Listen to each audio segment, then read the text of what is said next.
Hello friends, welcome back to ఆంగ్ల సహృద YouTube channel.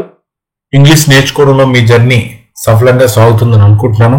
Dasara సెలవులు కాబట్టి ఈ 10 రోజులు బాగా ఎంజాయ్ చేసి ఇంగ్లీష్లో బాగా మాట్లాడడానికి ప్రయత్నించండి. మీ స్నేహితులతో చుట్టాలతో ఇంగ్లీష్లో మాట్లాడడానికి ప్రయత్నించండి. కొన్ని వాక్యాలను డైలీ ఇంగ్లీష్లో పెన్ మీద కానీ మొబైల్ ఫోన్లో వాట్సాప్లో కానీ చాట్ చేస్తూ నెమ్మదిగా చిన్న సెంటెన్సెస్ని ఫార్మేషన్ చేయడం నేర్చుకోండి. ఆ విధంగా ఇంగ్లీష్ స్పోకెన్ అండ్ రిటన్లో మీరు ఎక్సలెంట్ స్కిల్ సంపాదించగలుగుతారు.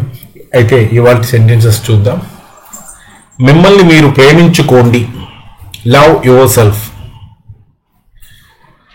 అది పాపం. It's a sin. మీరు అలసిపోయినట్లు కనిపిస్తున్నారు. మీరు అలసిపోయినట్లు అనిపిస్తుంది. You are looking tired. You seem to be tired. You are tired అన్నా అనుకోండి, మీరు అలసిపోయారు అని. కాలం దేనికోసం ఎదురు చూడదు. Time and tide wait for none. Time waits for none. ఇది మీకు అవసరమా? Do you need it? మీకు ఏదైనా అవసరమా? Do you need something? అలాంటిదేదో, something of that kind, something of that sort, ఏదో ఒకటి, సంథింగ్ ఆర్ ది అదర్. ఎక్కడ ఏదో లోపం ఉంది. Something is wrong somewhere. Something is wrong somewhere. అతనికి నా అవసరం పడవచ్చు, అతనికి నా అవసరం రావచ్చు. He may need me, he might need me, he could need me. ఏది వ్యక్తిగతం కాదు. Nothing is personal. ఇది కేవలం ఆలోచన మాత్రమే. ఇది కేవలం మనస్తత్వం మాత్రమే. This is just a mindset. This is just a thinking. 8 గంటలకు గుర్తు చేయండి. Remind me at 8. మీరు మీ వయసు కంటే చిన్నవారుగా కనిపిస్తున్నారు. You look younger than your age. You look younger than your age. ఏమి జరుగుతుంది? What's going on? ప్రత్యేకంగా ఏమి జరగట్లేదు. Nothing special. యథాప్రకారంగా ఎప్పటిలాగానే, యాజ్ యూజువల్. ఖాళీగా కూర్చోవద్దు. Don't sit idle. ఐడిల్ అంటే బద్ధకంగా, నిస్తేజంగా. ఐడియల్, ఐడిఏఎల్, ఐడియల్ అంటే ఆదర్శంగా. చూడండి, ఒక స్పెల్లింగ్ కొంచెం మార్చేసరికి అర్థం పూర్తిగా మారిపోతుంది. ఏదో అర్హమైనది, సంథింగ్ వర్తి, ఏదో విలువైనది, ఏదైనా మీకు అనిపించేది. Anything you feel like. మీకేమనిపిస్తుంది చెప్పండి. ఒక కవిత చెప్పండి. నేను ఏం కవిత చెప్పాలంటే ఎనీథింగ్ యూ ఫీల్ లైక్. ఉద్యోగం కోసం వెతుకులాడుతున్నాను, ఉద్యోగం కోసం వెతుకుతున్నాను, ఉద్యోగం కోసం దేవులాడుతున్నాను, నేను ఉద్యోగం కోసం ఎదురు చూస్తాను. I am searching for a job or I'm looking for a job. మీకు తెలుసా? You know what?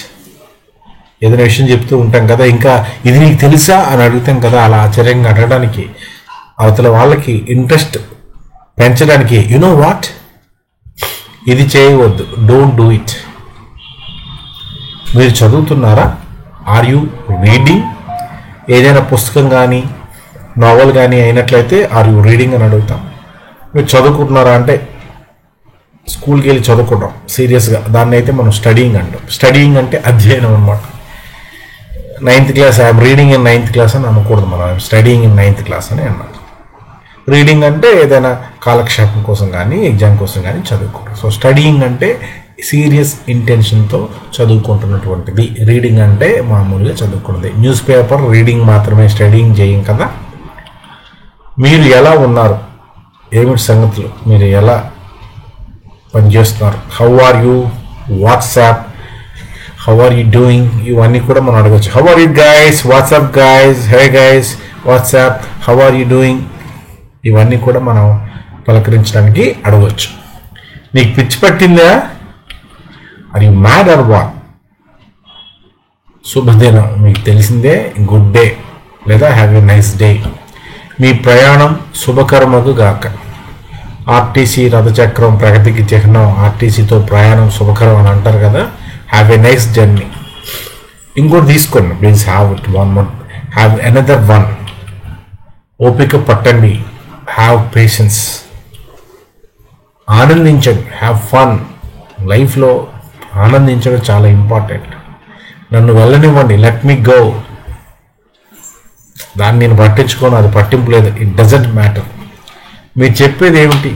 What you mean? నీ ఉద్దేశం ఏంటి? ఎంత స్వార్థపరుడురా నువ్వు. How selfish you are.